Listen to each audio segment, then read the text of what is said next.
ये है दिल्ली दर्पण।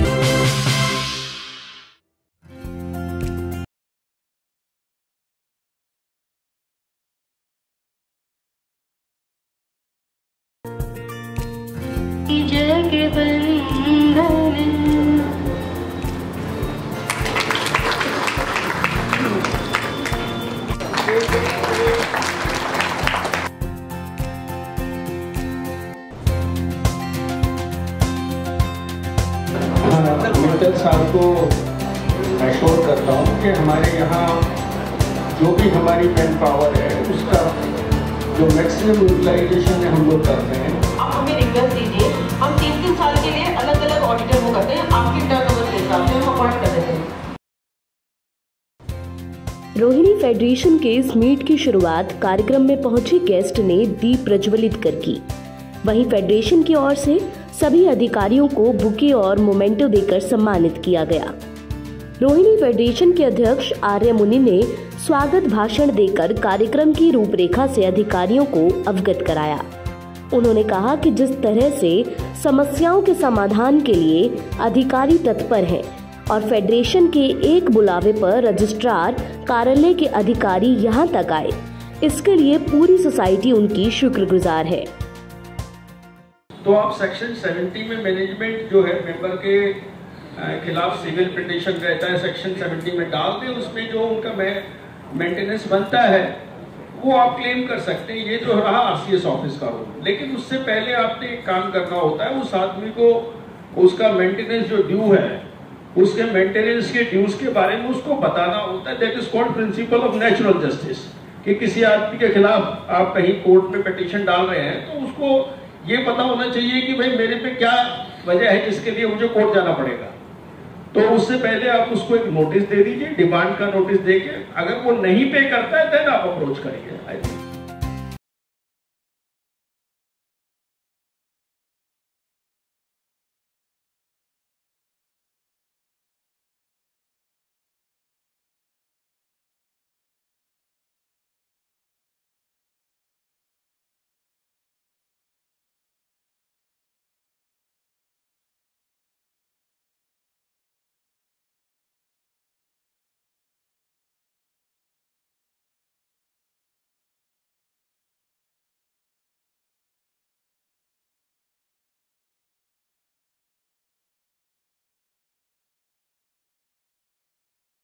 देखिए, फेडरेशन किसी भी फेडरेशन को बनाने का मोटिव ही यही होता है कि जैसे 152 सोसाइटीज़ हैं, मैं बेसिकली रोहिणी की बात करूँ, 152 सोसाइटीज़ के सबके अपने अलग अलग इश्यूज़ होते हैं। पर ये जो आप इश्यूज़ कह रहे हैं कि अपना जो फंड है लगना चाहिए, सरकारी फंड भी लगना चाहिए सोसाइटीज़ में, ये बहुत बड़ा इशू है और कॉमन इशू है।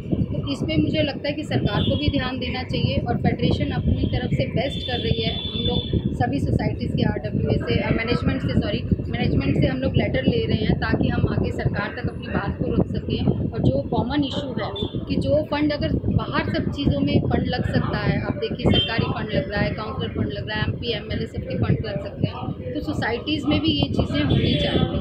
क्योंकि सोसाइटीज़ में भी लगता है कि बहुत एक क्लास है, कुछ है, वहाँ गवर्नमेंट जो आप देखिए कि गवर्नमेंट जॉब के ज़्यादा लोग रहते हैं, रिटायर्ड ज़्यादा रहते हैं, तो हमें उसके लिए उस मुद्दे पे भी कुछ ना कुछ सोचना चाहिए। हमें भी सोचना है और सरकार को भी सोचना है। हम एक माध्यम है सरकार तक अपनी लोगों की बात पहुँचाने। इंटरैक्शन सेक्शन में एक एक कर विभिन्न सोसाइटी से जुड़े लोगों ने अपनी अपनी समस्या रखी, जिस पर DRCS प्रदीप कुमार, ARCS सतीश गुप्ता, सुमन देवी ने सभी का समाधान बताया। मुख्य तौर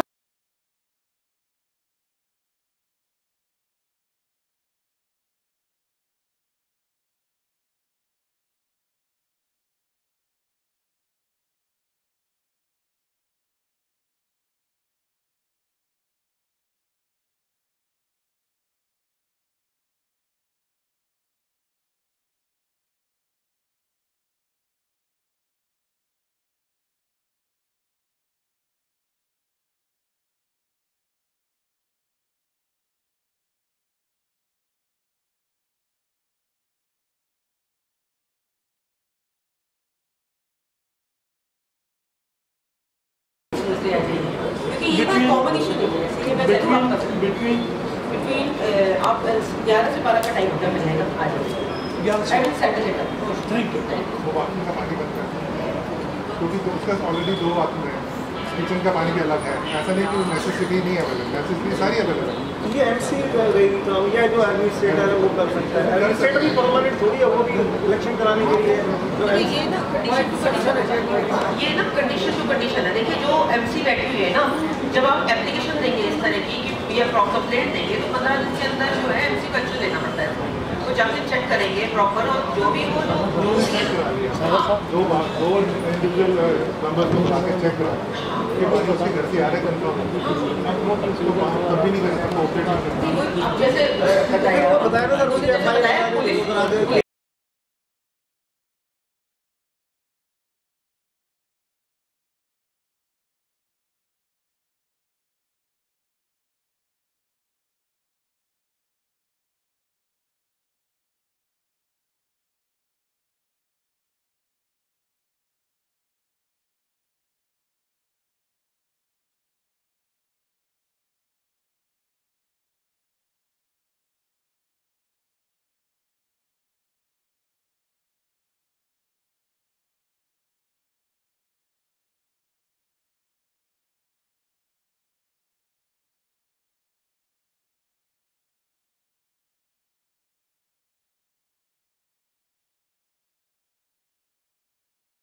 बहुत मुश्किल से रजिस्ट्रार ऑफिस के 4 अधिकारी हमारे मध्य में आए और हमारी जो मूलभूत समस्याएं थी उनको सुना और उनका उन्होंने सेटिस्फैक्टरी जवाब भी दिया। तो मुझे उम्मीद है कम से कम 80% समस्याओं का जो कॉमन इशूज़ है उनका समाधान आज इस फोरम पर हो गया। इस तरह के हम समय समय पर मीटिंग्स फिर भी करते रहेंगे और मैं समझता हूँ अगली मीटिंग में शायद 95% समस्याओं का समाधान होना संभव हो जाएगा। ये देखिए, इससे हम सब लोग एक संगठित होकर अपनी सशक्तिकरण से बहुत सारी समस्याओं का घर बैठे समाधान पा सकते हैं। किसी समस्या का अगर कोई एक इंडिविजुअल लेकर जाता है, कोई अधिकारी तवज्जो नहीं देता। इसलिए ये फेडरेशन बनी है और फेडरेशन के तहत आज तक जितने मुद्दे उठाए गए हैं करीब करीब सबका